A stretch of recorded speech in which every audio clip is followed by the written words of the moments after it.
dasarnya merupakan aktivitas pengumpulan bukti yang dilakukan untuk membuat simpulan apakah laporan keuangan mengandung salah satu material. Dari berbagai bukti tersebut, auditor kemudian dapat membuat simpulan opini yang akan dikeluarkan terhadap laporan keuangan yang diperiksa. Bukti audit yang dihasilkan dari berbagai prosedur, seperti saya jelaskan dalam video sebelumnya, tentu akan menghasilkan banyak dokumen. Untuk itu, auditor perlu mempertimbangkan bagaimana dokumen-dokumen yang dihasilkan dari pengumpulan bukti tersebut dapat diakses dengan mudah dan dikelola dengan mudah. Oleh karena itu, auditor perlu mempertimbangkan teknik-teknik dokumentasi yang lazim digunakan oleh akuntan.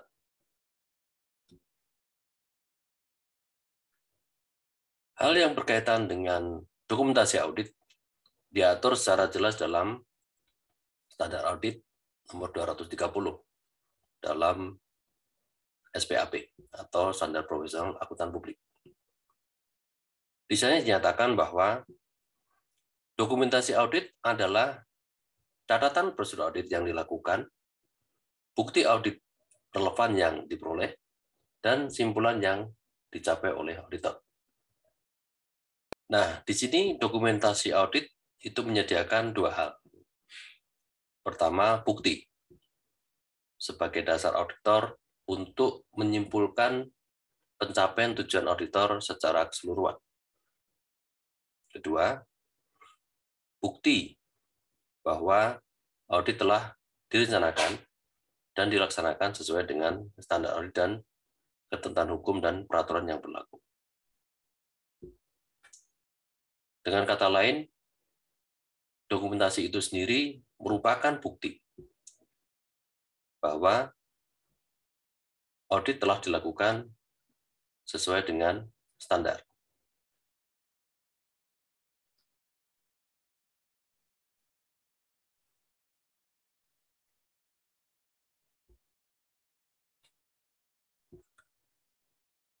SA 230 juga menyatakan bahwa tujuan tambahan dokumentasi audit antara lain membantu tim perikatan untuk merencanakan dan melaksanakan audit. Kemudian yang kedua, memungkinkan tim perikatan untuk bertanggung jawab atas pekerjaannya. Ketiga, mempertahankan atau menyimpan catatan atas masalah dari signifikansi berkelanjutan untuk audit masa depan.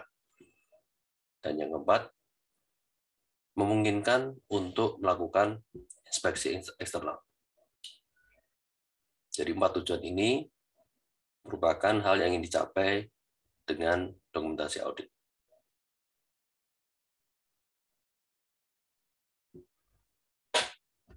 Nah, sekarang terkait kepemilikan file audit.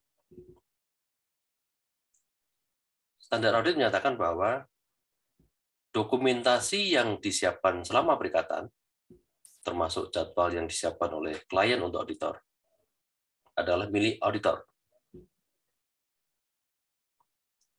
Satu-satunya saat orang lain, termasuk klien, memiliki hak hukum untuk memeriksa file adalah ketika mereka dipanggil oleh pengadilan sebagai bukti hukum, atau ketika mereka diperiksa oleh peninjau sejawat yang disetujui oleh atau inspektur peraturan.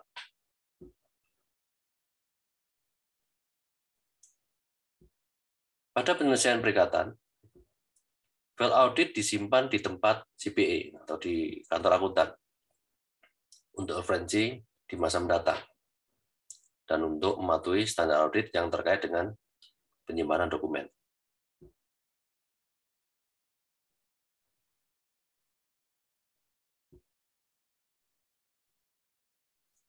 Berkaitan dengan kerahasiaan file audit,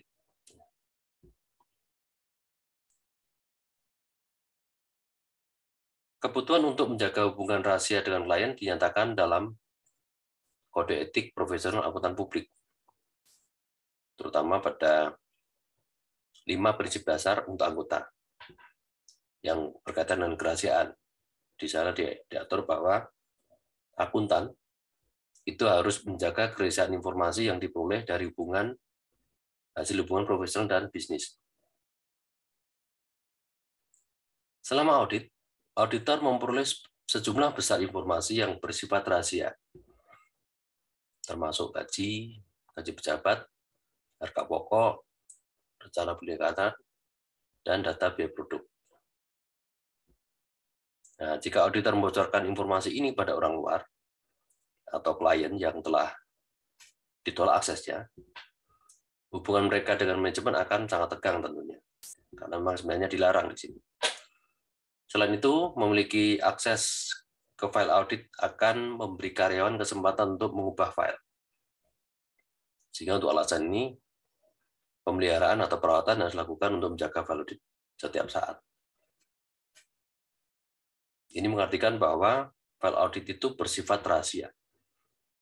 Ketika penugasan selesai, auditor tidak boleh sembarangan berbagi informasi berkaitan dengan bukti-bukti yang diperoleh pada orang yang tidak berhak, termasuk karyawan klien itu sendiri.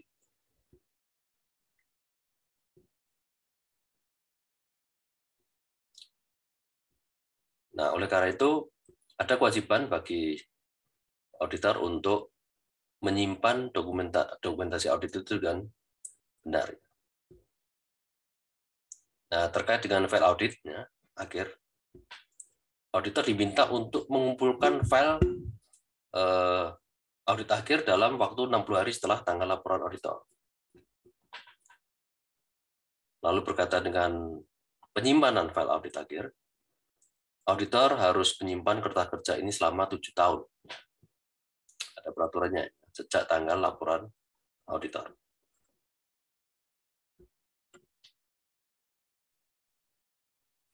Nah, agar mudah dikelola, maka dokumentasi audit itu dipilah. Dan di sini pembedaannya ada 2. File audit itu bisa dikelompokkan dalam 2 jenis. Yang pertama, permanent file. Kedua, current file. Kita lihat satu-satu ya. Nah, di sini ada gambar juga yang menyajikan bahwa bukti-bukti audit itu sendiri jenisnya banyak. Di sini kalau kita membuat daftar ya, apa saja yang dikumpulkan auditor selama audit, itu mulai dari laporan keuangan dan laporan audit, kemudian neraca saldo, dan entry-entry jurnal penyesuaian, audit program, itu juga perlu dokumentasikan, kemudian rencana audit, dan prosedur penilaian risiko, kemudian dokumentasi atau bukti-bukti yang diperoleh saat pemahaman pengendalian internal, kemudian bukti terkait dengan pengujian pengendalian, dan pengujian substantif untuk transaksi.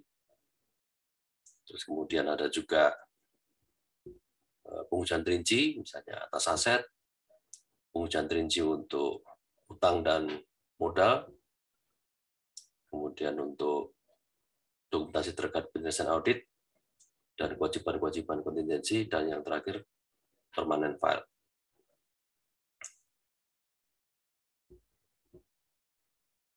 Nah, untuk permanent file itu sendiri, itu berisi data yang bersifat historis atau berkelanjutan yang berkaitan dengan audit saat ini. File ini menyediakan sumber informasi yang berkelanjutan dari tahun ke tahun, sifatnya tetap, tidak banyak berubah. Dan file permanen ini biasanya mencakup hal berikut. Yang pertama, berisi ekstrak atau salinan dokumen, ya, kopian gitu, dokumen perusahaan yang memiliki kepentingan berkelanjutan seperti anggaran dasar, anggaran rumah tangga, aplikasi, kemudian kontrak-kontrak yang dimiliki oleh perusahaan. Lalu berisi juga analisis dari tahun ke tahun sebelumnya yang atas akun-akun yang memiliki kepentingan berkelanjutan untuk auditor. Yang ketiga, ada juga informasi yang berkaitan dengan pemahaman pengendalian internal dan penilaian risiko pengendalian. ini bersifat tetap, karena kalau prosesnya tidak banyak berubah, ya sebenarnya mungkin sama.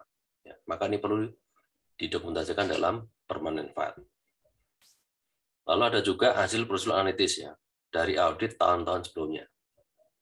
Nah, ini contoh-contoh dokumentasi atau file-file yang dimasukkan dalam kelompok permanent file.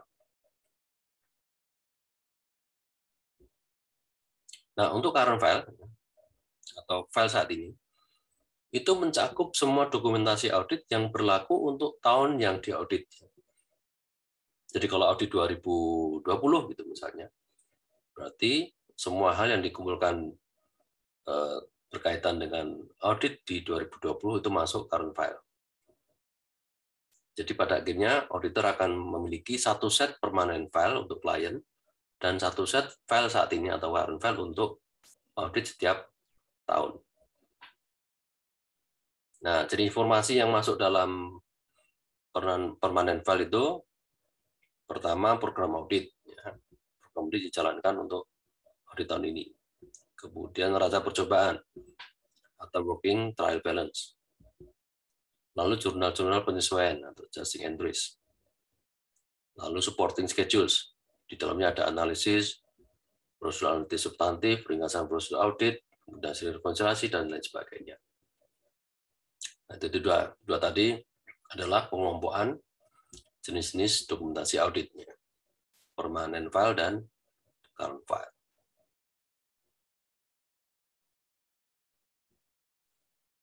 Nah, untuk penyiapan dokumentasi, ini ada beberapa langkah ya. Ini terbagi dari 5 langkah.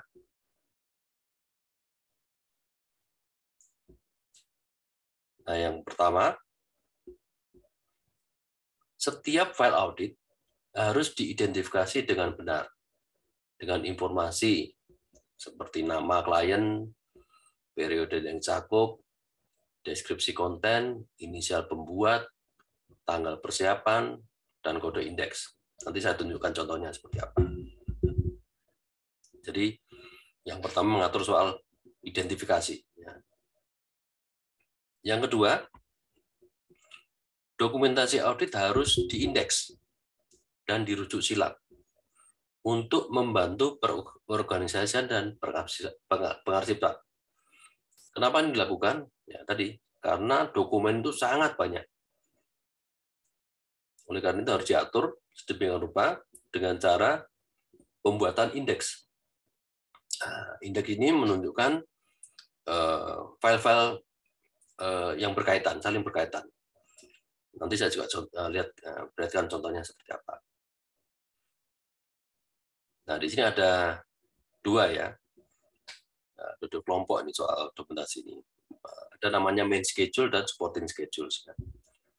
Main schedule itu digunakan ya istilah ini untuk kas yang telah diindeks sebagai A1 dan akun buku besar individu yang membentuk total kas pada laporan keuangan diindeks sebagai A2 sampai A4. Nah, pengindekan terakhir adalah supporting schedules A3 dan A4.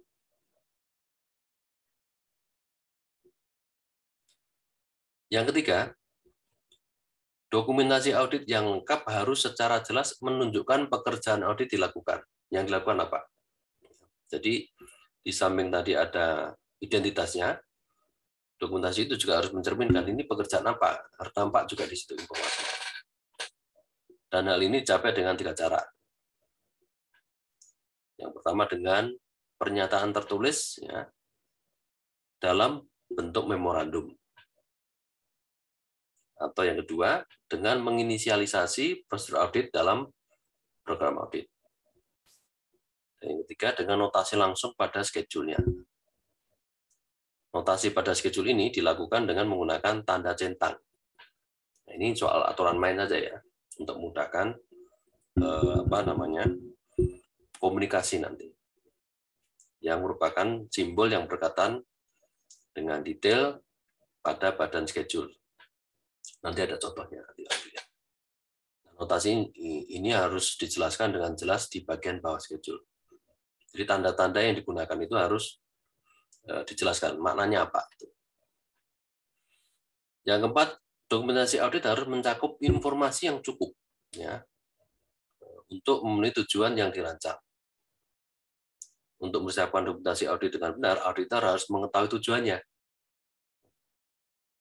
Ini tambahan informasi ya, di samping tadi ID dan juga jenis pekerjaannya. Di sana pun harus dinyatakan dokumen tertentu itu harus dengan jelas ini untuk menjawab tujuan audit yang mana. Ini termasuk jenis atau cara untuk mengorganisasi ya. Sebab nanti ketika kita pengen tahu ini soal kelengkapan, mana bukti audit tentang kelengkapan, maka dalam dokumentasi itu harus memunculkannya secara jelas bahwa dokumen tertentu itu berkaitan dengan tujuan mengecek kelengkapan misalnya.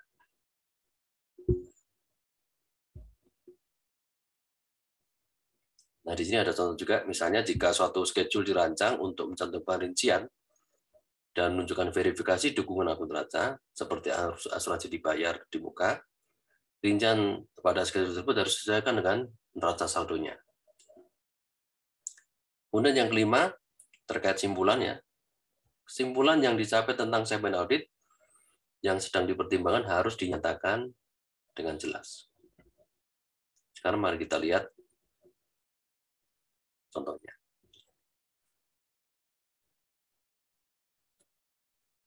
Nah, ini skema ya yang menggambarkan hubungan antara berbagai dokumen di audit. Contoh paling atas itu adalah laporan keuangan. Dan di sana ada rincian, ada item misalnya cash, saldonya 122 misalnya. Nah, cash ini itu dirujuk ya. Nanti ada apa namanya? Ada dokumen pendukungnya ya, berupa working trial balance. Ya, di sana ada rincian juga kas ya. Nanti misalnya di awal itu dinyatakan di trial balance itu awalnya 212, kemudian ada adjusting berkurang jadi 122. Jadi angka 122 yang ada di statement final statement atau laporan keuangan itu didukung oleh working trial balance ya. Dan selanjutnya working trial balance ini juga didukung oleh lead schedule khusus untuk kas. Ya. Jadi semua ada rujukannya. Dan di bawahnya ada kelihatan bahwa di situ ada lead schedule kas, ya. Khusus kas ya di situ. Ini kodenya pojokan itu A1 ya. Itu di situ dijelaskan ya lead schedule kas. Di bawahnya ada rincian cash on hand. Itu nanti dijelaskan di A2. Cash in bank. Ini pertama soal general. A3 cash in bank terkait payroll A4 ya. A3 ada schedule-nya sendiri yang di bawahnya tuh. Itu berkaitan dengan bank reconciliation misalnya. Untuk A2 juga ada tuh ya. Ada count sheet, cash count sheet itu hasil penghitungan kas. Kemudian payroll A4 ada juga pendukungnya ya. Jadi semua ada rujukannya. Nah, khusus A2 A3 ini ternyata juga ada pendukungnya juga ya. Itu A3 garis miring 1 dan A3 garis miring 2. A3 garis miring 1 itu berkaitan dengan konfirmasi. Angkanya itu diperoleh dari hasil konfirmasi, itu pendukung itu. Termasuk juga outstanding check ya, daftar outstanding check itu di A3 step 2. Lalu untuk bank reconciliation ya A4 itu didukung oleh konfirmasi itu pada A4 garis miring 1 dan outstanding checklist ya di A2 garis miring A4 garis miring 2. Begitu. Nah, kira-kira seperti ini. Jadi bukti-bukti audit harus diorganisasi ya, dan caranya adalah dengan membuat indeks ya. Jadi kalau misalnya mau dibangun urutannya bisa seperti ini. Jadi angka yang paling atas di laporan keuangan itu semua ada dukungannya ya, sampai yang paling detail yang di bawah ini.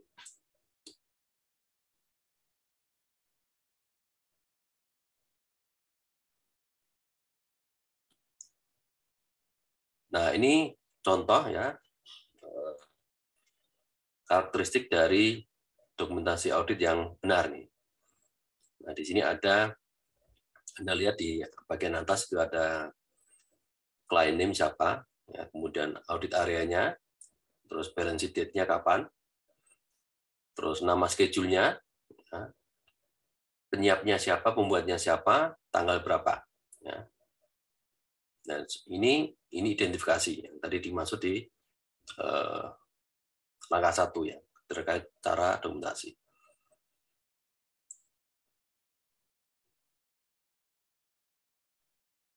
Nah, ini contoh dari note receivable ya, customer ya. Dan di bawahnya ada daftar nih, ya.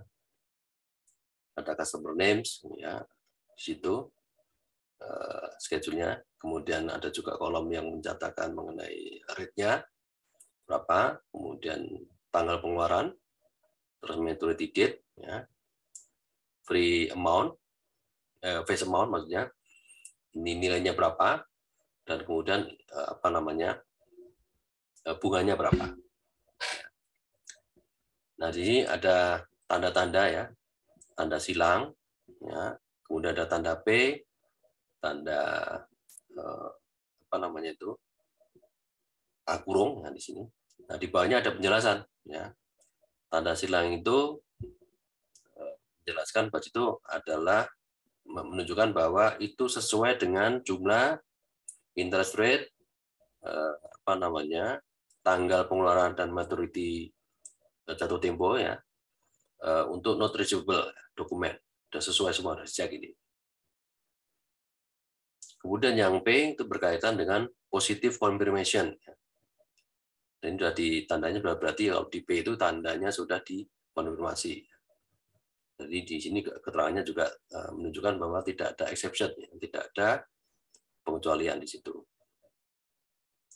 Kemudian untuk kurung tuh di situ itu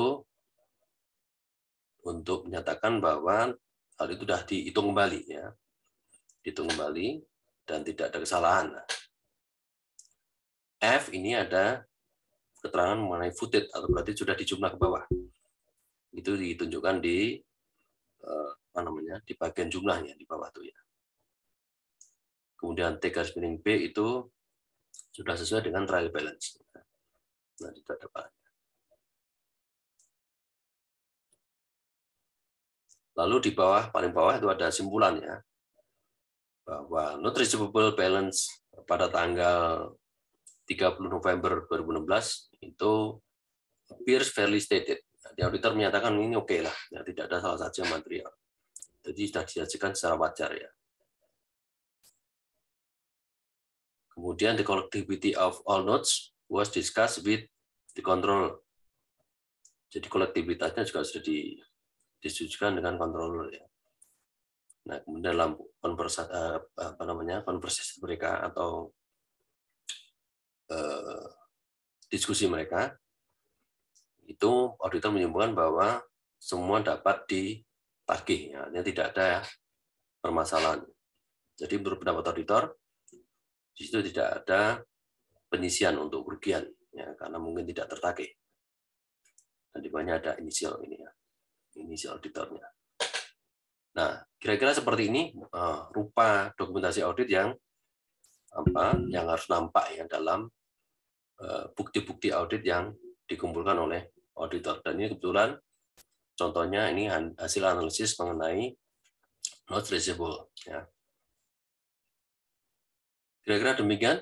Semoga penjelasan singkat ini cukup memberi gambaran pada Anda bagaimana mengelola dokumentasi audit. Yang tadi dijelaskan bahwa dokumentasi audit ini meliputi prosedur, bukti, dan simpulan. Apapun yang diperoleh auditor sepanjang perencanaan, pelaksanaan sampai dengan pembuatan laporan, itu merupakan dokumen yang harus dikelola oleh auditor. Dan sebagai pengingat bahwa pengelolaan dokumen itu harus punya pola, dan pola ini untuk memudahkan komunikasi antar auditor. Karena pola ini adalah pola yang disepakati. Sehingga dengan melihat dokumentasi ini, maka siapapun auditor yang melakukan audit akan bisa membaca.